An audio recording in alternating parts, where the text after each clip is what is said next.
The 16th edition will be held from the 2nd to the 4th of February in the Chapel of Our Lady of the Monte in Old Goa. As usual, we present 6 concerts, I dare to say in the most spectacular location in Goa.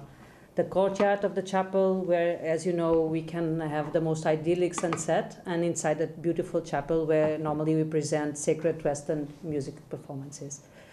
As every year, we try to present a unique blend of international, national, and local artists with the objective of celebrating heritage, music, dance, and cultural dialogue between the East and the West. The whole activity of bringing together musicians and the culture and trying to retain the culture of music and dance through this particular platform is a very immense deal.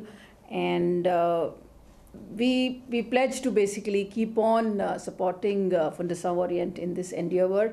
And as you can see, the quality is getting better and better. We also are now having a great array of artists in our menu selection, and that gives us an opportunity together to showcase the best talent that we could.